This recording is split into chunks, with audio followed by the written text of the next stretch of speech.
What's going on, everybody? This is AJ Batista, and you're listening to episode 6 of the Bomcast. I'm joined by my usual co-hosts, Mike Morano and Patrick O'Chang. Sports betting is legal in New York. Joe Judge got fired. Dave Gettleman retired. And finally, Georgia beat Alabama in the national championship. Come on, fellas.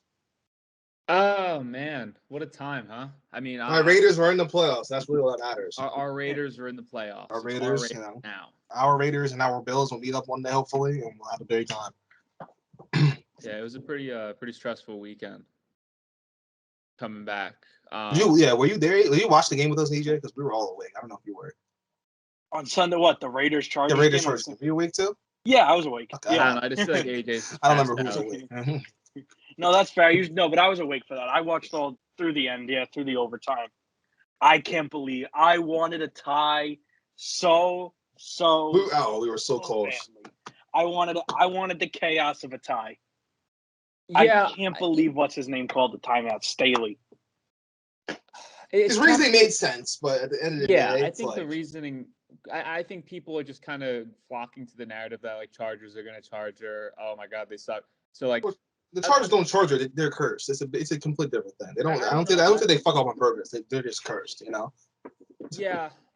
Sunday was a pretty rough day for me, all in all. I woke up early so I could start watching the games because there was a lot of games that I had to watch. I had the Red Zone playing. I had the Jaguars game going. Wait, time out. Did you say you woke up early? Football starts on 1 o'clock. I woke up, but you have to. Okay, all right, but you have to. I have to mentally prepare for it because. You had to mentally prepare for a game at 8:20? Yes, absolutely. So you woke up early for that? Yes, absolutely. Okay. What time did you wake up? 12:30? No, I've been doing. No, you guys have no idea. I've been doing real good. I woke up at 9:30 today. Wow. At 9:30 today. Better than me. Yesterday, woke up around like probably 10. No. Actually, the day before I woke up at 8:30. I'm telling you guys, like I'm a changed guy. It's like a normal schedule. I'm a changed man. Okay? Yeah, Mike has a job now. He's different. Please don't. All right, all right. Yeah, I know. The fucking 2 episodes into this podcast, I drink 2 liters of soda every day, and I wake up at 2:00 p.m. Yeah, I know. I'm the fucking worst. No, but there was other games that I was watching that could have decided the Raiders' playoff chances before that. So you got to mentally prepare for those games. Like, if the Jaguars going to do something, or the Steelers going to lose? I was all up in the Steelers game because I really didn't have any kind of trust that the Raiders were going to win on primetime. So I was just banking that the Steelers would lose, and that didn't happen. Speaking of the Jaguars, what the fuck happened to the Colts? Holy shit! But still, holy shit. I used to defend Carson Wentz, thinking he wasn't that bad. That brother sucks. I really if you look at his stat line this year, it's actually not. It's like he's 27 touchdowns, 7 picks. I think that's the most misleading stat line. The fact that Carson Wentz only threw 7 interceptions shocks me because I feel like whenever he throws an interception, it's so bad it should count like there's 3. Because I think he had 2 this season. He tried to do a shovel pass and he got picked off. I think that should count as at least 5 each. Just saying that. It's like the dude's so weird. I just don't understand how he only threw 7 picks. But when the big game happens, he can't win. He has to get Nick Foles coming to it. Well, probably 4 of those interceptions were probably just terrible shovel passes that he was just trying to get out to keep the play going. Yeah, he tries too hard to get the play going. So people kind of put that under more. But again, he didn't have a bad year. Again, I think it still goes to the narrative that Carson Wentz sucks and everything. Yeah, I mean, could he have played any worse down the stretch? No. Especially if you watch the Hard Knocks videos, if you watch I watched probably the first 4 episodes, you could just tell Carson Wentz is a big football guy, hates his wife and kids. The first episode and vaccines. I got that same vibe, yeah. No, because the first episode, its first 2 episodes, like they were kind of circling around how his wife's pregnant and she was about to give birth, and he was like, anything that happens after the game, I'm there. Anything after the game, I'm at the hospital. But I'm gonna play. And it just seemed like he was just so set on just like whatever happens, happens. If I come home and I have 2 kids, I have 2 kids. Yeah. I don't know. So but if I have the dub, that's not really what matters more. You got the dub, Yeah. So I refuse to watch the last episode of Hard Knocks because it's gonna be too depressing. I can't watch it. I watched up until the episode where they played Buffalo. Whatever it was, like the third episode or whatever. That was the last episode I watched, and I was like, nah. I only like it when it's preseason. It's just better.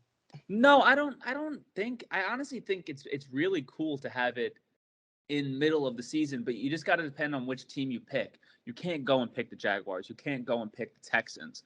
You have to pick an exciting team. You got to pick a team. Yeah, I think that's the right team to pick. A team like everyone's saying is going to be good, but somehow are still like in a spot where they can miss the playoffs. And like they were the perfect choice. Yeah, you got to end the suspense of them missing the playoffs and then making the playoffs. Yeah. I just thought they were going to win because they had the Hard Knocks on them, and it was just going to make for great television if they made the playoffs. But clearly, Hard Knocks will probably sue the Colts for cutting this time short. Because if I put a lot of money into this thing, and they're going to get at least 3 more episodes out of this, and they're not. What do you think about Carson Wentz? Actually, sorry to cut you off, AJ. No. There's a narrative that he sucks, but Carson Wentz doesn't. His career stats don't really suck. Even like 2 years ago, he made the playoffs, threw 27 touchdowns, 7 picks, threw for 4,000 yards, played every game. That was in Philly. Last year in Philly, he was horrible. I get that. So that's really what the narrative comes from. He's had one bad year. Is it the injuries that kind of? He had last year, and I guess so. But his injuries are bad. But he tore his ACL in the middle of an MVP season. You know, he was 30. He's throwing 7 picks. He's thrown 7 picks 4 times. That's pretty impressive. I think it is the pick thing, because when he throws a pick, it's bad. It's such a bad. So I think that's really that's a big I feel like that's factor the same thing with like Eli was the same way. When Eli like threw a lot of picks, but like at the same time, it's like they weren't his fault, but people saw a lot of picks, and so they think he sucks. A lot of Eli interceptions was like some dickhead couldn't catch the ball, you know. Yeah. Okay, Hakeem Nicks, boom, intercept. Giants lose. Like that was the entire 2013 to 2018 Giants. No, I think I actually heard like I think I heard it was either Stephen A. or Keyshawn Johnson that were just saying that they were talking Eli Mann's career, and they were just like, it's just highlighted by dickheads not catching the ball. Basically, that's how I describe it. No, that's what I heard too. Post 2012. And it would always happen in the fourth quarter. Like it would always bite them at the end. It wasn't Tony Romo too. Tony Romo always threw nice picks at the end of the game. It was in Philip Rivers as well. They all loved the fucking game losing pick. Fell apart in the fourth quarter. There was always like 1 or 2, maybe 3 bonehead plays, and it would be the picks with Hakeem Nicks or somebody not catching the ball in the fourth quarter that would just cost them. Eli overthrowing them. Yeah. And it'd be with like 6 minutes left, and it's just like, oh, come on, guys. What the fuck? Like, that happened a lot. They get you standing up, and they get picked off, and all right, let me sit back. Yeah, happened a lot. Speaking of the Giants, let's go. Joe Judge. See ya. Yeah, they were. I think they were pressured. See ya. I think they were pressured into doing it. I don't think they wanted to. I think they had to be fair. You can't hire a new GM and have a coach there already. You can't do that. You can't do that. It just It can't work. Yeah. You can't be like, all right, yeah, here you can be the GM, but you have to keep this bozo who doesn't know what he's doing. Yeah. They're like, no, I'll go to Chicago and hire my own coach. But then I think Chicago and New York are in the same situation basically. But the issue with Joe Judge is, and it may just be the Belichick thing again. It definitely is. It definitely is the Belichick thing. He reminds me a lot like Matt Patricia, where he kind of used that fake tough guy. Use that fake tough guy. Yeah, Patricia did the same thing. Yeah. And you can't do that to a team that really just doesn't. You can't do it to a rebuilding. I don't think it was a rebuilding team. I think there's a Belichick worked because the Patriots weren't garbage when he got there. I think they were like. I think the difference between him and like the Dan Campbell kind of approach, because Dan Campbell was kind of that too, but not in this. I don't think Dan Campbell's a fake tough guy. I think he just loves football. I think if I look at Dan Campbell the wrong way, I'm going to lose it. Exactly. That's a football guy. Just a football guy. But the difference between them is that like Dan Campbell, I think, believes in his guys. Even if they're not the most talented roster, he's going to find a way to utilize you to the best of your abilities. I think with Joe Judge, he was just kind of like, do it, fucking toughen it out. I think that this is New York. Get over it. I would say that the players in the Lions believe in Dan Campbell. They ride for that motherfucker 100%. I think but maybe last year the Giants probably played for Joe Judge, but by week 6 this year, it's like they gave up. Once Daniel Jones wasn't hurt, and the Giants lost the last 6 games of the season, and it felt like worse. But it's not like they lost. Like, oh, they tried. They were getting washed every game. The offense is running fucking quarterback sneaks on the 2-yard line, on their own 2-yard line, which makes zero sense. Just run the ball or whatever. But yeah, I don't know. They I just think the decisions there were just were idiotic. So Yeah. Joe Judge gave off a big, like, and I guess this is like pull yourself up by your bootstraps, like that vague advice where it's like Mike said, just toughen up and do it. But that doesn't help. What am I doing? Right, because I feel another problem is I feel like the people think that's how Belichick is. In reality, that's not how Belichick is at all. No. If you talk to anyone who played the Patriots, he's not like how like Patricia. He just I feel like he just commands respect because he's Bill Belichick. No, there was a. It's like there was a. It's like a walk around. Akeem Talib was on. Was he on one of the Manning casts maybe? And he was talking about Bill Belichick, and he was basically like, Bill Belichick's got like 2 rules, and he lets you do whatever you want. You just show up on time and know your shit.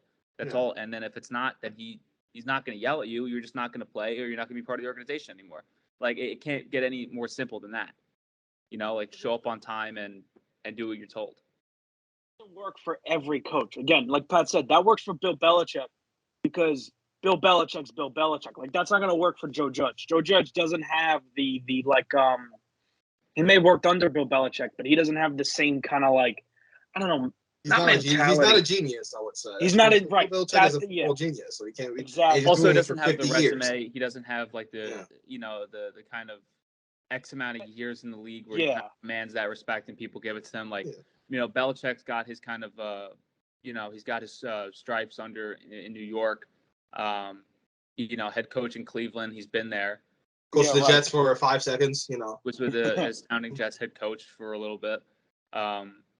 And then then you get these guys that try to do that right away, and then every owner wants the next Bill Belichick right away, and so you hire these guys, and you're so for it. You're so for their new mentality because it sounds awesome in a press conference when you first hire them.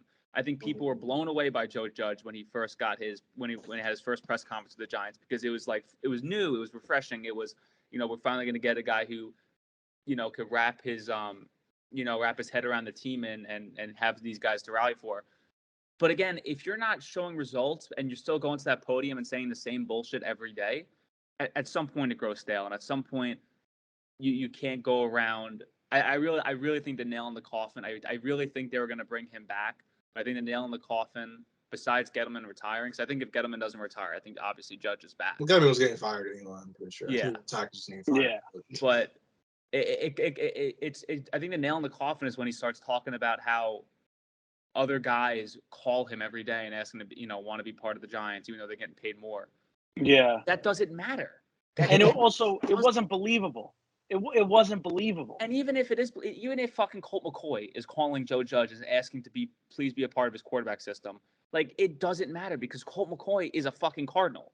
You know what I'm saying? Like other guys, if they're playing for other organizations, it doesn't matter. They're not part of the team. So why are you worrying about guys that are getting paid by other teams?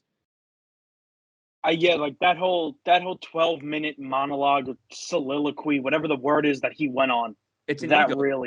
It was an ego thing, and it just killed him. That killed him dead. That was ridiculous. Ridiculous. Didn't kill him alive. Killed him dead. Because it just showed that he lost it. Like not only did he lose everybody, he lost it. Like that was it. It was done. It was ridiculous. They're not asking these guys to come out in the first year and change everything around. They're not asking for that. I mean, Flores, I think, is a good example of that. First year the Dolphins weren't good, but they played every day. Like they were hard. They remember how it was like, oh, they're taking for Tua. They were like, oh, the Dolphins are the worst team of all time. They're like, oh, and like something, and they finished the season 5-11. Yeah, or something like that. It was a pretty crazy feat. The slow rebuild always works. It's the slow rebuild. I don't think there's a slow rebuild thing in football. It's just because football is so unpredictable. It doesn't. Look, the Bengals. They didn't slow rebuild. They sucked forever. Burrow got drafted last year. They won the division. True. It's complete like football. The rebuilds. Look at the Bills. They've been rebuilding for 20 years. It took them basically 20 years to get a quarterback, and 2 years later, Super Bowl contenders. The Chiefs. Not the Chiefs. They were a playoff team forever. But it's just football's just the most unpredictable thing. They're fucking Raiders. They shouldn't be in the playoffs. No offense, Mike. You know what I mean? That team has no one on it. It's just Derek Carr and Hunter Renfrow fucking around. And I think, I think we should go back into that Raiders Chargers game just for a quick second. I didn't look at my phone. I think I looked at my phone at kickoff, halftime, and then the end of overtime. Like I didn't look at my phone at all. I look back, I got like 140 messages, and one bottle of Snoop Dogg wind down. I was feeling so good. Because I was nervous the entire time, and but I think it goes with Bisaccia too. I think Bisaccia is a guy that, like, again, didn't try to create a whole new culture within half the season and try this whole new change. He just kind of took what he got, and he's a trusted guy. He was within the Raiders organization, and then just kind of let the guys do what they felt like they had to do to win again. And you kind of put a lot of your trust in your quarterback, who's been there longer than Bisaccia was. I think this is Derek Carr's third head coach, I believe. Oh no, I can't be his third. There was someone before. Might be it has to be fourth, right? Because there was someone before Del Rio, right? Shell. I think Art. Is it Art Shell? I don't know. When was Derek Carr drafted? Derek Carr drafted in 2014. So maybe, I don't know. Was Gruden right after Jack Del Rio? Yes. Oh, so maybe this is Del Rio lasted up until 2017, I believe. End of 2018, end of 2017, 2018. So I think when you're trying to find the right head coach, I think team owners are looking too hard into trying to get a guy who says the right things that you want to hear, and immediately trying to change everything around the first day. I think they want a coach that fans are going to like automatically, and I don't think that's necessarily the greatest thing. This is all Derek Carr's fifth coach. Because Dennis Allen got fired mid-season, then Sperano took over, then Del Rio, right. Then Gruden, and now Bisaccia, which is not his real name. What do you mean? That's not how you actually say it. It's not. It's whatever. I forgot how you actually say it, but isn't it Bisaccia? No, it's like I think that's how they say it in part of my take. But it's they say Bisaccia. So Bisaccia is the actual. Okay, Bisaccia is the real name. Yeah, that's what I think. But I forgot which one was which. But shout out him. Yeah, I think you want a head coach that's gonna click with the players and actually believe in the guys he has, not worrying about guys that aren't on the team. Yeah, that was weird. Yeah. I think these Belichick tree things, it can't work in the NFL. It's not gonna work. I think college, if you put them in college, Saban's a Belichick guy. Yeah, he is. Yeah, and look, it works in college because you have complete control over the team. I think the problem, because everyone knows that Belichick has the final say based on the Patriots roster. And so when they try to go somewhere else, I think that's why Flores got fired. He wanted complete control of the Dolphins. And to be fair, he probably should at least gotten a say in like the quarterback more. And then here's Tua. He's the weirdo who throws lefty and can only throw 10 yards. But it's like you can't do that in the NFL. It's just there's going to be people above you who are going to say no. This is the GM. You're the coach. There's just going to be only a certain amount of people. Like Andy Reid doesn't have control of everything. I'm pretty sure. You know what I mean? I'm trying to think of coaches who have just been there forever. I think it's just Reid and Belichick off the top of my mind. But like John Harbaugh, he doesn't have control of the Ravens, the front office, So yeah, I think there's a level of trust that you have to have, and once you start asking for complete control of everything, it just kind of shows that you're not. I think this has to be a two-way trust between the owner and the coach and the general manager, and then vice versa. And I think that says a lot about your personality of. Can you let the guys higher up? Can you trust them? Not saying that they can't be left out of things and then they're kind of stuck with guys, but to ask for full control, like the Bill O'Brien thing, that didn't work out. Did not work out. It was deep, and I don't think. Okay, I don't like Bill O'Brien as a coach. Some people do. I think he got away because he had talent on his team. That's what, and he did. He barely won his divisions. He made the playoffs, but he played in the AFC. He played in the AFC South when the Jaguars still sucked, and Andrew Luck was taking that 3-year fucking leave of being injured, so it doesn't really mean much to me. But the first thing he did as GM was trade his best player. No, his second best player, I would say. Right after he finally got a quarterback who, when playing was a top 10 quarterback, and I'm not gonna say his name because he's a predator, but he had a top 10 quarterback, probably the best receiver in the league, and he traded him for a running back that hadn't been good in 3 years. For like cap purposes or some shit. It was a very weird move to do, and like a second round pick. It wasn't anything good. It was just like, I don't know. It's just like once you're a coach and a GM, your agenda starts sitting in. So you don't like a guy, you might let me trade him for because I think it's better. And now the Texans, I mean they're not in a horrible spot, but Watson wants to leave. I just said his name. I just said it wasn't, but he wants to leave. Hopkins is having time in Arizona. Wants out of but Davis Mills, baby. He's the future. I'm pretty sure they got like a dude, like one of those like crazy like mega church pastors running the team or some shit. It's very weird. So what do you guys think? Like, where would somebody like Brian Flores go? Because if he wants full control of the team, that's not, like you guys said, that's not going to work in the NFL. So where would a coach, would he do better in college? Not saying he wants to go to college or he should go to college, but would he do better in a college program that's looking for a head coach? I feel like most like NFL coaches can do well in college just simply because they can pick who they want, or they can try to convince who they want to come through. Yeah, different. It just depends, and especially now they can pay the players crazy money. It's a completely different thing. But he still has probably a job in the NFL. If he doesn't get a head coaching job, he'll get a defensive coordinator job. You know what I mean? It's not. And Flores, unlike Patricia, Matt Patricia actually wasn't good at his job in New England, so it was weird how he got the job because he was. Remember, everyone's like, "Oh, he's a good defensive coordinator. He's a Patriots guy." The Patriots gave up 45 points in the Super Bowl to the Eagles that year. Their defense wasn't good. The next year, Patricia, I'm pretty sure, was gone. I don't know if he was in Detroit or not at that point, but I forget what it was. But they gave up 3 points in the Super Bowl. 3. 45 the year before. It's fucking crazy. So it's like, I don't know. He'll probably get, if anything, he'll get a DC job somewhere. But I think I can see the Bears maybe going after him or something like that. That's exactly what I was going to say. I think they were interviewing for him, but I was about to say, didn't he have an interview with them? Was it yesterday or something, or was it just announced yesterday? Okay, I think it's like announced they was like interested in them or something like that. But I think Flores gets another opportunity. But Vic Fangio too. He might just get a DC job. Like his defenses are very good. He's not a head coach. He just sounds everything. Yeah. I agree. I think that Fangio may get. I'm sorry to cut you off again. Zimmer too. Like I'm just looking. All three of these guys are all good like defensive coordinators. Zimmer and Fangio and Flores. They all get a job. Not Nagy. Nagy sucks. 2 years ago, Nagy got a job. But Nagy had that one good season. He had that first. What was it? His first season as a coach. Well, the Bears had the best defense in the league that year. They were wide receiver 1 in fantasy. They're getting like 16 points a game. And then it was a hard. Trubisky wasn't horrible, and then the double doink happened. And he made 2 playoffs in 4 years. To be fair, so you gotta give him some credit. But I think they fucked up Trubisky. Finished above 500. Yeah, because he only had he had 6 wins this year.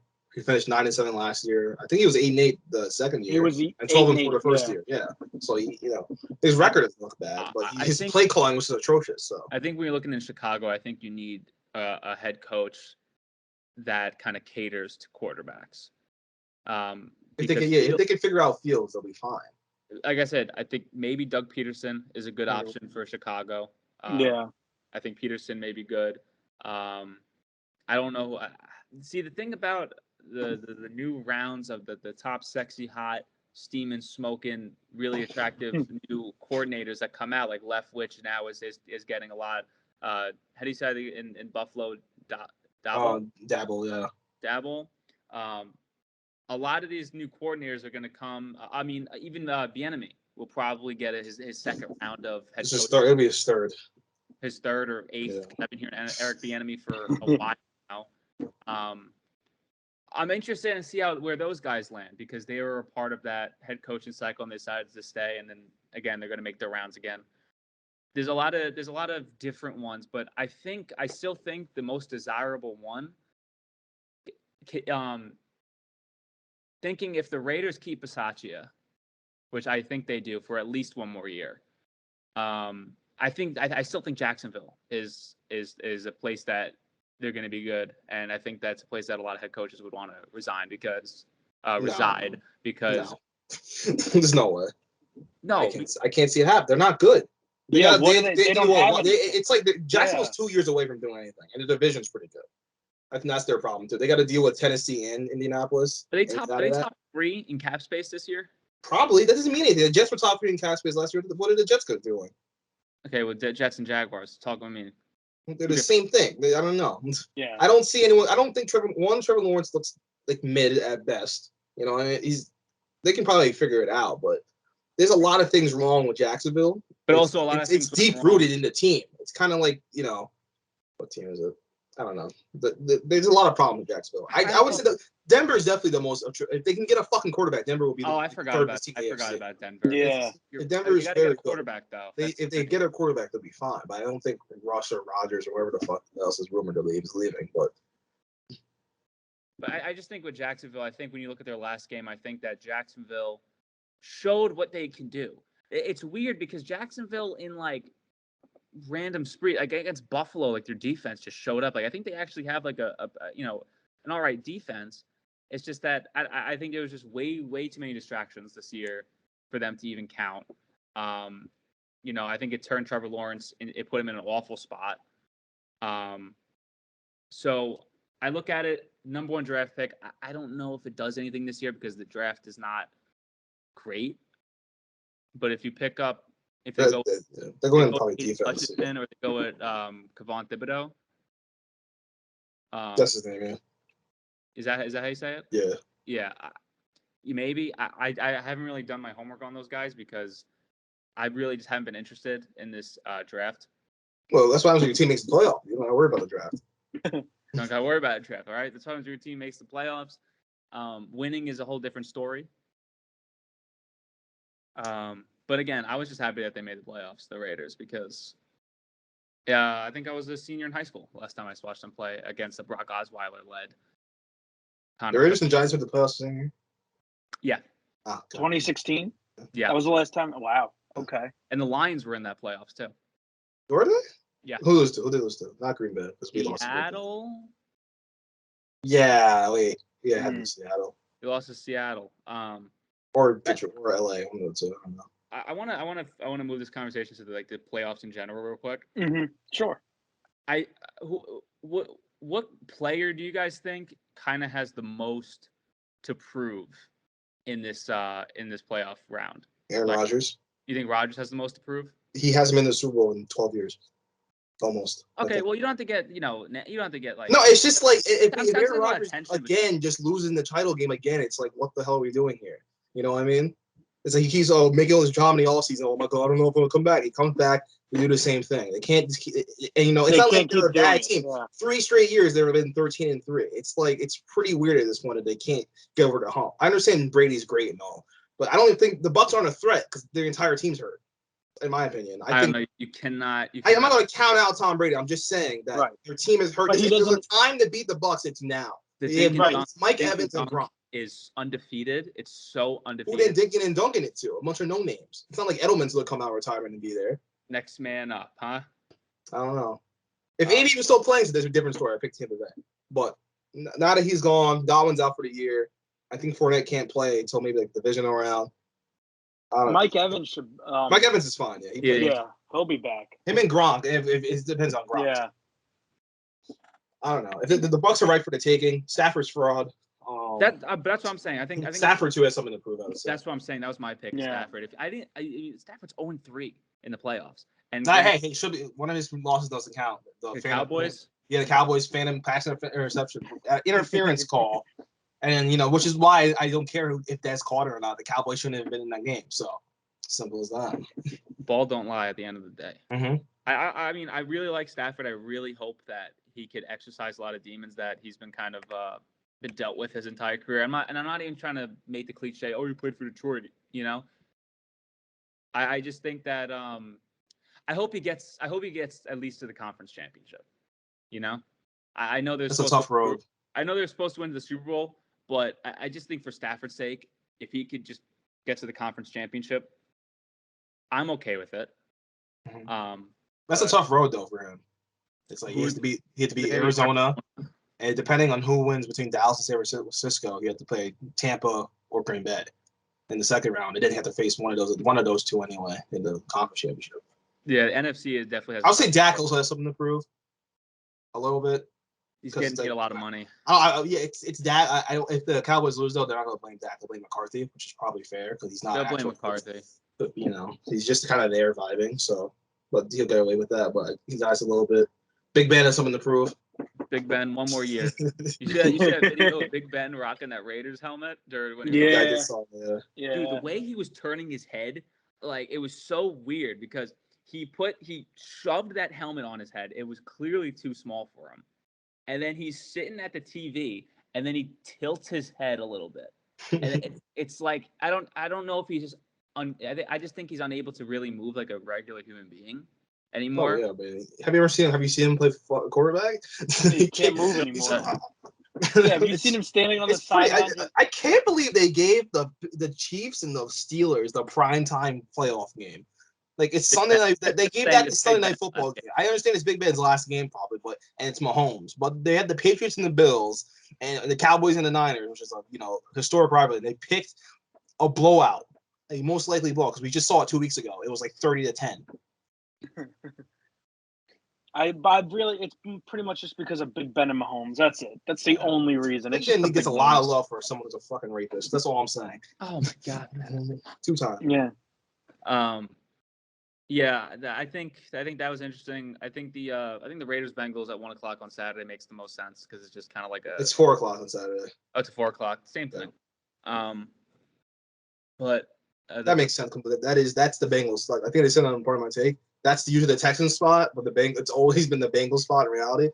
But at the same time, and I think this might have been the divisional round. The Bengals Steelers game where the AB died from Vontaze Burfict. Yeah, that was a primetime game on CBS. That was a primetime game. So, yeah, 4:30 Raiders Bengals in Cincinnati. I expect the Bengals to win. They beat the shit out of them earlier this year. I forgot they played. A lot of it was garbage time too. Carr threw a pick late. Oh.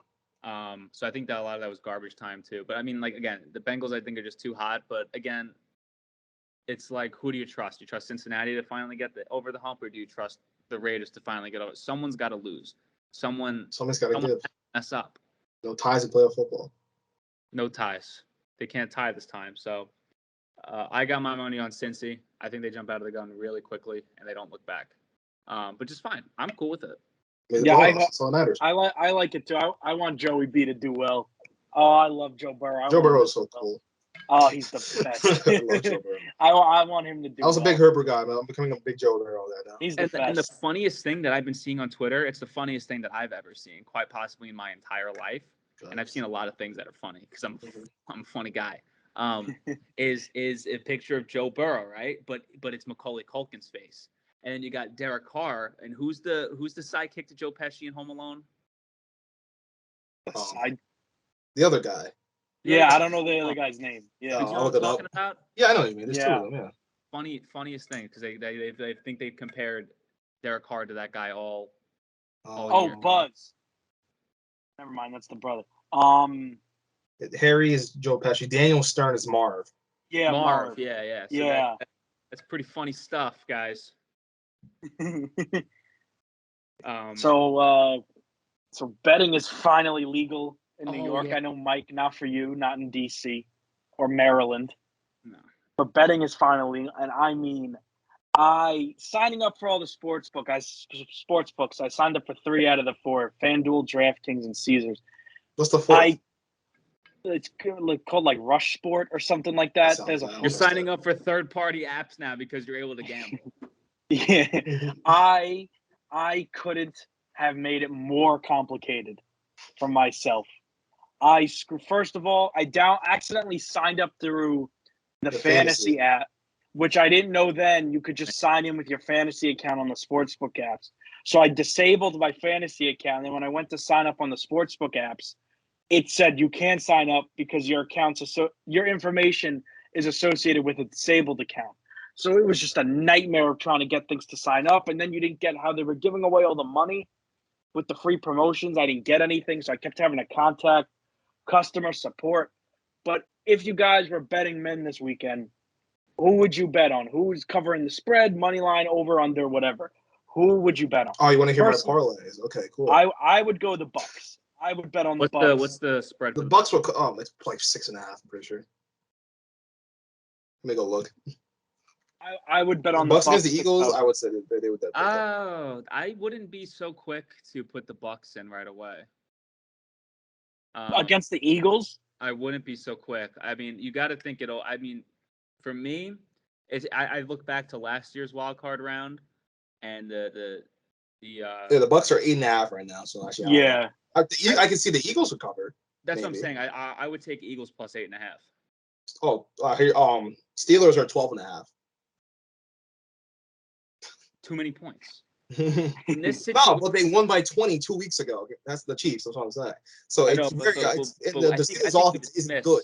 I think we dismissed playoff Big Ben and Ray We McLeod. saw playoff Big Ben last year. He fumbled on the second play of the game.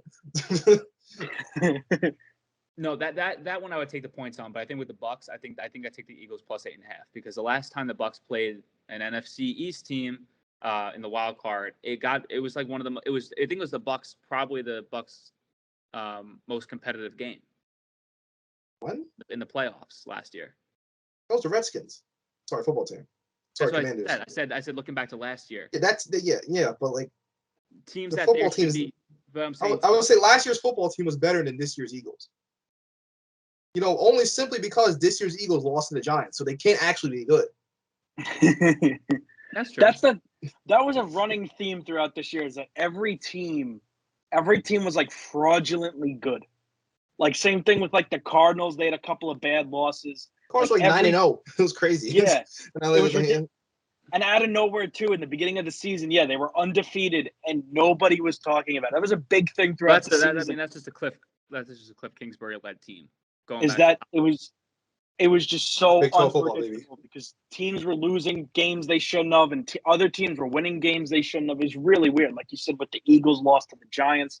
So that was a big running theme throughout this whole season. I don't know. I still gotta. Again, it's Tom Brady in the playoffs. I still just gotta take the Bucks. I'm still gonna go with the Bucks. I also am still trying to fully understand everything with betting. So I'm mostly sticking. And to you're money betting line. money on something that you don't. It's not our money, Mike. It's not our money though. So yeah, it's still the promotion. It's still the promotion's money. So I don't care what I do. FanDuel and asking for $5 that's not promo. me. That is not me. I would never call that. I am still sticking with money line bets because that is the only one I feel comfortable with because I understand it. It's the winner. It makes it the winner. So the spread makes sense. It makes sense. Yeah. Okay. Again, time out. In the playoffs, money line, send it. That is what I'm doing. Okay, so you guys remember this summer where at the bachelor party and I got into an argument with everybody because I didn't understand how like odds work.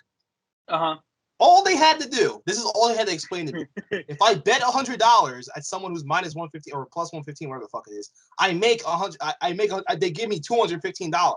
They weren't saying that. They're saying, no, you win 115. So in my head, it's like, oh, cool, I won $15. That's it. No. Yeah. If they told me you win $215, I would have got it, and the argument would have been settled. Yeah. But these idiots don't want to fucking say anything ever. Because it's like a technically thing, because like you get your bet back. Get your money back. No one told me you get your money back. If they just told me that, I'm like, oh, that it would end the whole argument. They gotta make it like, oh, no, but you make $15 because this is shut the fuck up. Just say this is how much money I get. I was on your side with that. Yeah, 100%. Because it's like technically like what they should have said is the profit is 100 whatever or whatever it is. That's what I'm saying. No, what I asked is like if I bet $100 and they took that out of my bank account and then I with the 115, how much money did it end up? They were like 115, which is not true. That would be 215. I think actually no. At that point, it might have been 115 because it was minus 115 the odds. It's because you only win $15 off of that. I'm pretty sure, but. You know, that's all they had to say. You get your money back and then whatever you want. Yeah, I think New York passing this law is quite possibly the worst thing that's ever happened to New York. That's not true. That's not true. Well, the first 12 hours of it being legal, New York became the #1 state in the country for sports betting. In the first 12 hours. Like the third most. I don't think California and Texas have it, so it makes sense. Yeah, no, they don't yet. Yeah. And it seems awesome. And maybe it's just because I'm saving my money like a very smart guy, and I totally. Mike, well, once again, I have not spent any actual. I almost spent money because Luke almost lied to me. Luke goes, "Yo, you could put $150 on the Knicks game right now. I go if they score." And so I deposited money per se. He's like, "Wait, don't do it. The odds are the max is 50." So I put the money back in my bank account.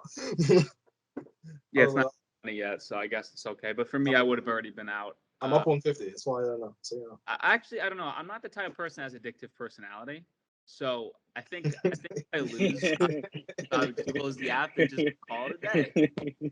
Yesterday, I was like, all right, I put a bunch of bets as a guy. I'm not opening the app until the game's over. I opened it like at fucking 11 all the games and it lost everything. It was like Chris Paul 2 3s to win. Motherfucker made 1-3.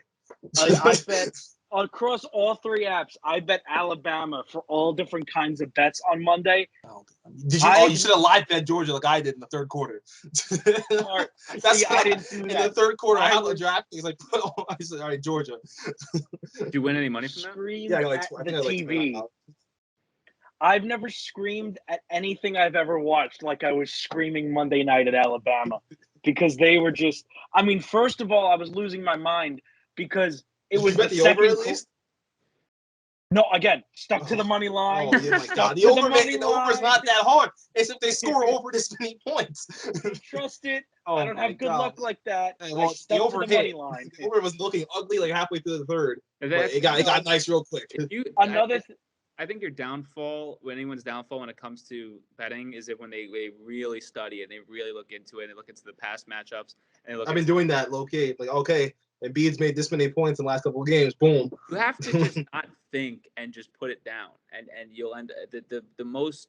With football, that's what I've been doing. I just be like, all right. The most not even undeserving, but the most like the people that put the least amount of thought into it end up winning. That's true. Other thing I did was there was like a bet. You just bet like I think it was $20 or whatever for either team to score a touchdown, and you get $20.20 back. So I figured, all right, let's just do that for a fun bet. There was 7 minutes in the second quarter left, and neither team had scored a touchdown. It was 9-6 with all field goals, and I was losing my goddamn mind until I don't think a touchdown in that game was scored until the third fucking quarter. It wasn't. I was losing my mind at that. I was like, am I really about to lose out on $20 because neither team has scored a touchdown yet? But I mean, Alabama just fell apart in the fourth quarter. What's his name from Georgia, who shouldn't have been in the game? Stetson Bennett. I can't believe it. Been seeing a lot of Stetson Bennett, like Derek Carr comparisons for some reason on Twitter, and I don't like it at all. Derek Carr's an actual quarterback, though. Stetson Bennett's not leaving Georgia. He's not going to be in the NFL ever. Stetson Bennett's going to graduate with like an engineering degree and then just kind of live his life and never have to pay for anything in Athens, Georgia ever again anyway. Also, it's the cruelest thing that the NCAA makes these players go on Good Morning America at 8:30 the next morning. After being hammered. Who was not alive. If you saw that picture of him on the Today Show or Good Morning America, whatever he was on, one of those morning shows, the man was not alive. He was not present. Like, how many interviews are you going to make this kid do when they keep saying the same thing that he was a walk-on? At some point, you just got to stop responding. You got to stop it. You got to think of something new. Because the story. So your name's Stenson. No, tell us about that. the biggest miss I had on the bet so far, it was the Chargers-Raiders game. I had Eckler scoring, Renfro scoring, Josh Jacobs over 60 yards, the over. I had Mike Williams under 54 yards, Hunter Renfro over 62 yards. Mike Williams had 10 yards by the end of the game, and Renfro had like 12. So if I just swapped those two, I would have won like $2,000. Oh yeah, update from last week. I lost in my fantasy championship. Second place, I only got my money back. Not the end of the world. But if the other guy, I was projected to lose, but if the other guy didn't have Eckler playing in the 8:00 game, I would have won by 6 points because his whole team sucked. What was the cash out? What? What was it was going to be 180, I think. Okay. Yeah. That's how much money I lost out on too. I think he got 180. If he didn't have Eckler playing in the 8:00 game, I would have won by 6 points. And Dalvin Cook is dead to me. Welcome to the club. 4 points. Stupid 2-week championship game. 4 points in the first week. 9 points in the second week. Horrent performance. Yeah, and I have something to do with Pat losing because I did trade Dalvin Cook. Yeah, Mike has my third round pick because of Dalvin Cook. Yeah, so which worked because he had like a 40-point game. I was like, oh, okay, this is fine. And he just decided not to play the last 2 weeks. Ridiculous. If he has like 16 points week whatever, I win. Yeah, that's all I need. 16. I'm gonna have to start making a bunch of business trips to New York just so I can place bets and try. You don't have to go to New York. You can just go to New Jersey. Yeah. They don't want to make the trip. It's like, he's popping New Jersey. I just don't want to give Jersey my money. That is true. It's the same thing with like Fulton, New York. I was very close to getting Fulton, New York, and New Jersey are just like in the same category. No, New Jersey's fine. Like it's just something that you prefer not to. You prefer not to be there. I mean, listen, I love Wawa in Jersey. What's Wally do with this? No, I love Wawa. I love that I don't have to pump my own gas and whatnot. That's pussy, by the way. I don't mind that. But anyway, no, I just think it's weird how you can't pump. They don't let you. They have to. You know what? That's It's weird. great. Did I have to tip them? I just spent $40 on gas. No. Imagine that. My friend Will, when we would get gas, and he'd get gas in Jersey a lot, or if I was like with him, and he would tell the guy to fill it up regular, and then you have to give him his debit card, and he asks for a zip code for it, and Will would just not tell him the zip code and just say 1, 2, 3, 4, 5, 6 really fast. And he would do that all the time. He thought it was the funniest thing ever. He would just give the guy his debit card and be like, "What's the zip code?" He go, 1, 2, 3, 4, 5, 6 really fast. And he got the gas. I don't know what they needed it for, but it worked. So sometimes you have fun with it. Yeah, why not? But yeah, the not having to pump your own gas thing in Jersey, it's kind of nice. It is. I don't mind it. I mean, if it's cold outside, yeah, I get it. I just don't feel like I should tip somebody for fucking pressing 2 buttons. That's I don't mind it. I'm not tipping you for hitting something. I feel like tips should be for something that I can't do. You know what I mean? Well, I'm not going to serve myself at a restaurant. This is the buffet. What are you? You're not giving the guy like a $5 tip. You're giving him like $2. It's okay, not like it's and that's a whole gallon. I think tipping needs to have a minimum, no matter what. I mean, well, what would that minimum be though? For a place that make you just give you the tip, like if you go to Hibachi, they always have the tip like included. Yeah. So let me pay. Yeah, here. Oh my take my $10. God. It's so much smarter. Why should I sit there on my app? Oh, what's this? I know what a fifth of most things are. It's not hard, but I think the minimum for a tip, like, but again, yeah. if you are talking about like restaurant, and then you have to, I'm not saying give a $5 tip, but you pay $40 or something like that. But I'm saying like, just like if someone comes by and delivers food, $5. I just think when there's not like a set price, I think $5 is. Oh yeah, I never tip the people for that thinking, yeah. But I just never had cash on me. Speaking of restaurants and stuff, adding on like the tip, just setting the automatic tip. Last week, me and my friends went to an all-you-can-eat sushi place. They added on a 30% tip. 30%. And 30%. They didn't let you choose. Sometimes they let you choose. No, they added on 30%. Here's the thing: I normally am a generous tipper. I have no problem giving a good tip. But here's what they do at the all-you-can-eat sushi places: is they give you the menu. You order the appetizers. It's like a checkoff menu because it's just all you can eat. So they bring giant plates. And then after your first menu, if you want a second plate of stuff, they disappear. They do not come. This place, my friends have gotten up from our table, found our waiter at another part in the restaurant, was like, here you go. We've been waiting. One time we waited 45 minutes for them to come back and collect the menu again so we could get more sushi. And then they just add on a 30% tip. Jesus, a third. And you're kind of stuck with it. How much is the initial like? It's like 22 a person, I think, for the all you can eat. Oh my God! So tax and tip. So it's like $8. So they're making you tip extra like what? Almost $10, $8. Yeah. That's fucking crazy. After tax and tip, it was 34 a person. Look, I have no problem if you're in a group of 6 and you automatically add on like 20%. Mm-hmm. That's fine. Normal tip amount. 30%'s a lot for like the service that's not that good. They just, like they're not that friendly. They don't like they love all you can eat. Oh, excuse me. They offer all you can eat, but they hate you taking them up on the offer of all you can eat. It's a nightmare. And then just to add on 30%, it was wild. Yeah. Oh. I went to a restaurant with my friends a couple of weeks ago. And I don't know why this got me mad. They didn't do separate checks, and I find that annoying.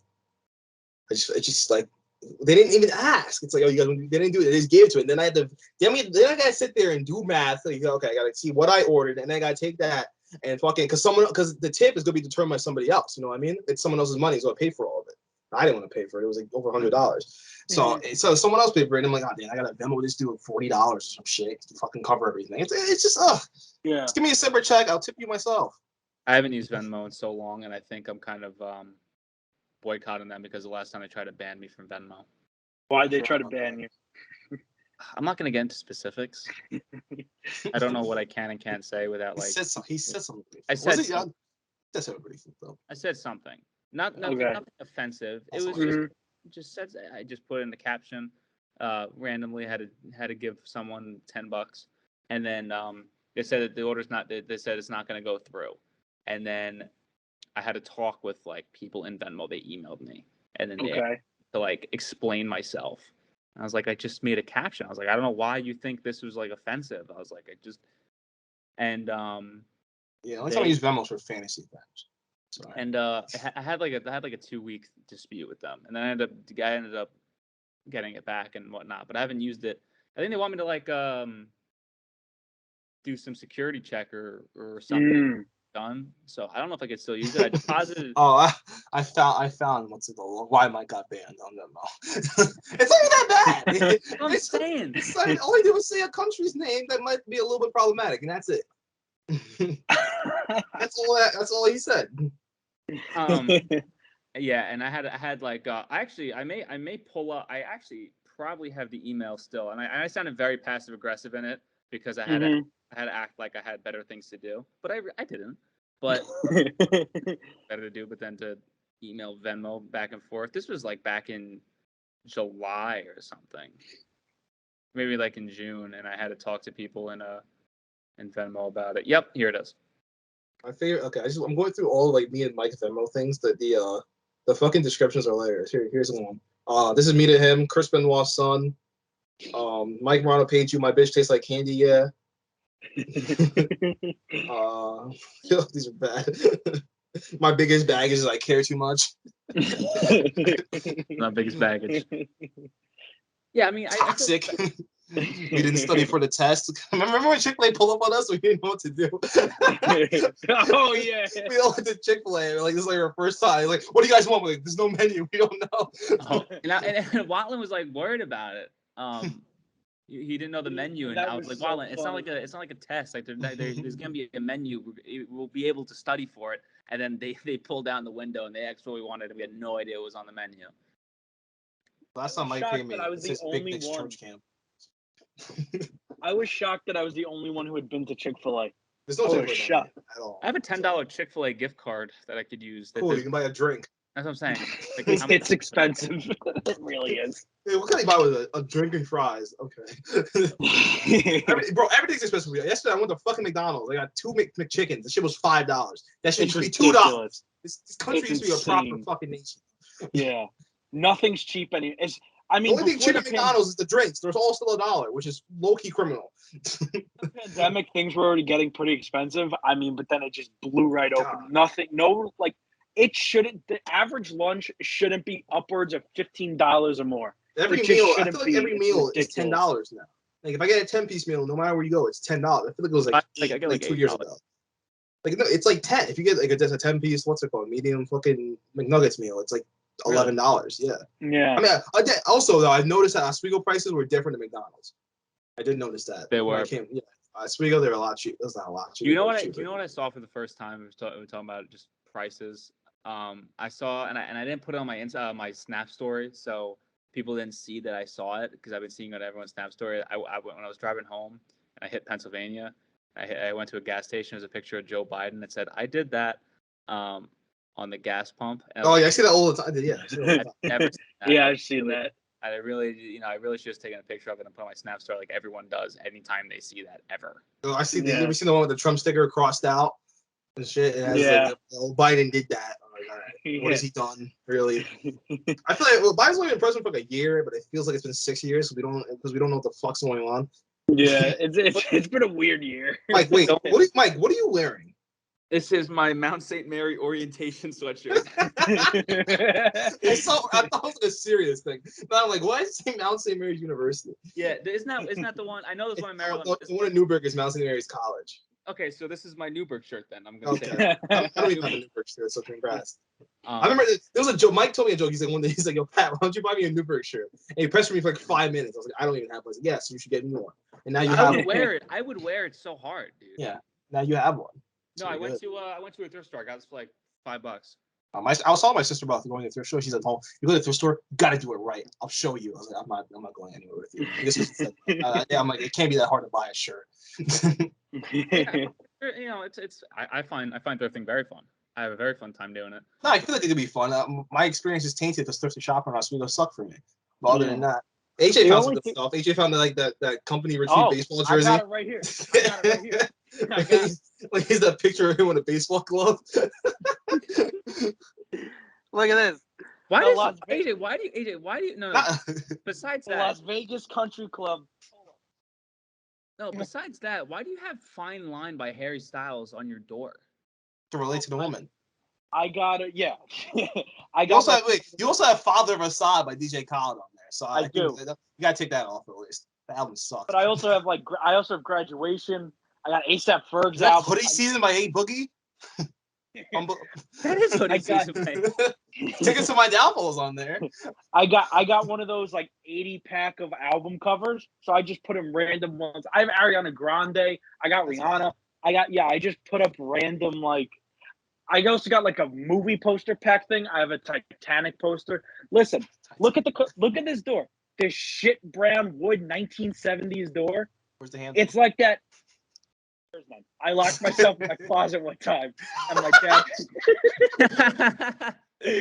my dad had to take it locked from the outside. I was playing hide and seek. It went wrong. Playing hide and seek by himself, putting himself. So my dad had to come with a screwdriver and pop out the door handle.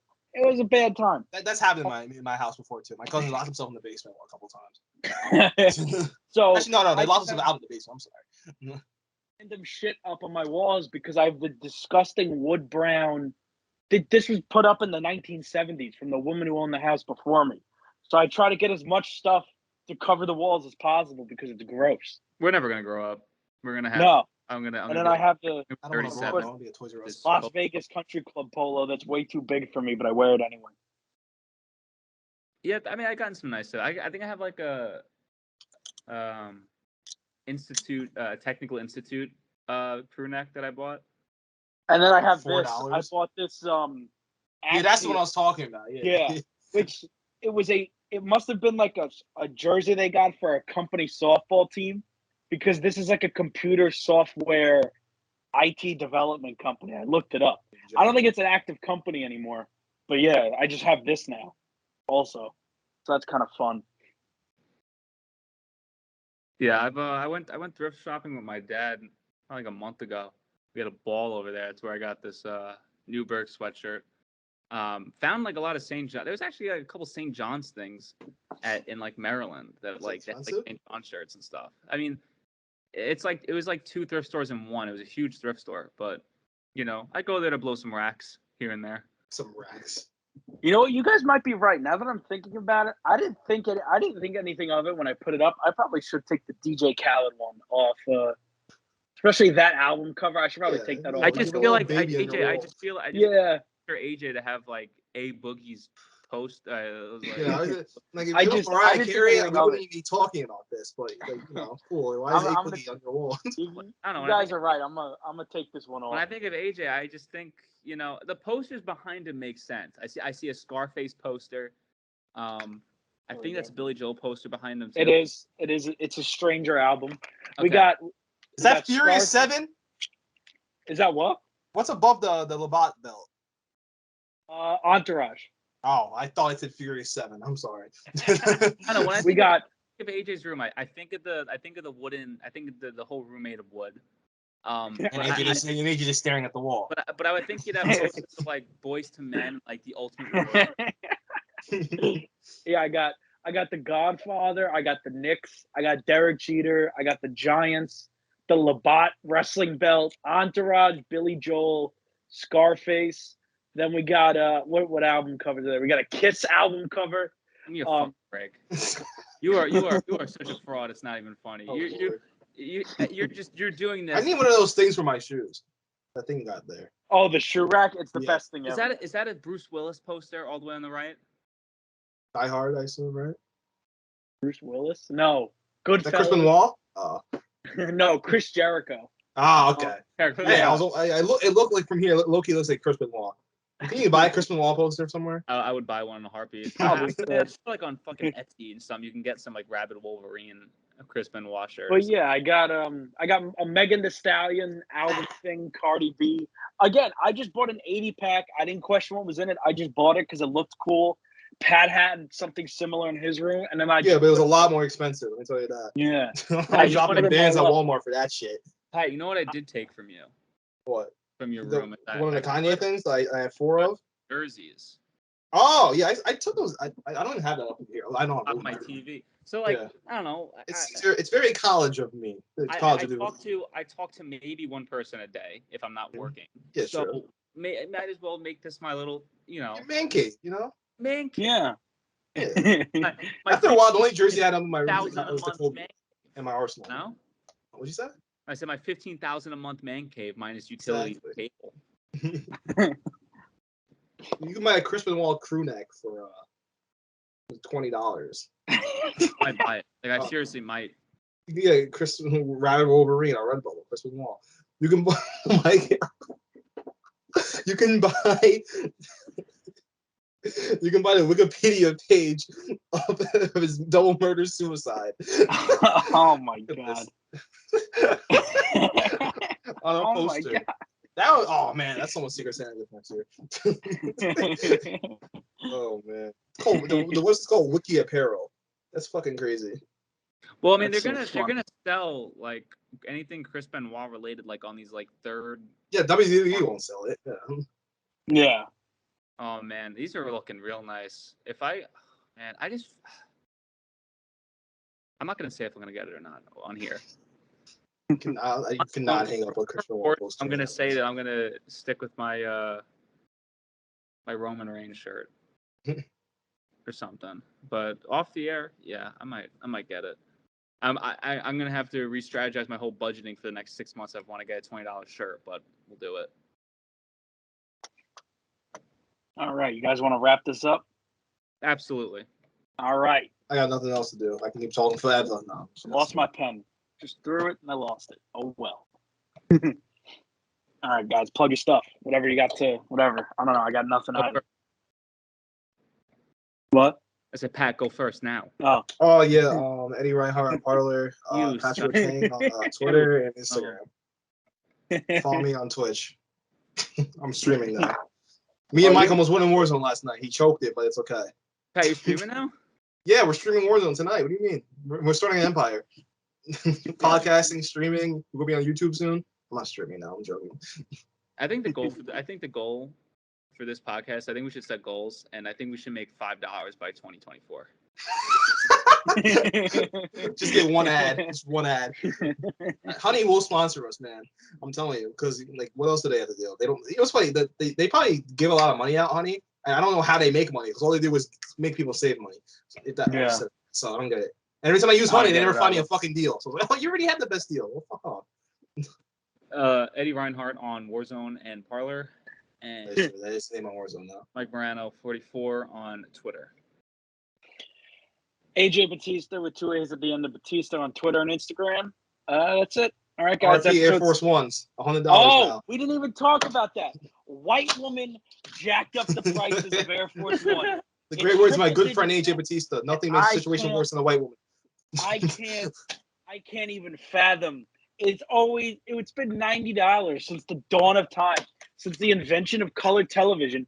Air Force Ones have been $90. They have it. They came out in the 80s. Now they're $100. Just cut this. All right, we'll cut it. All right, take care, everybody.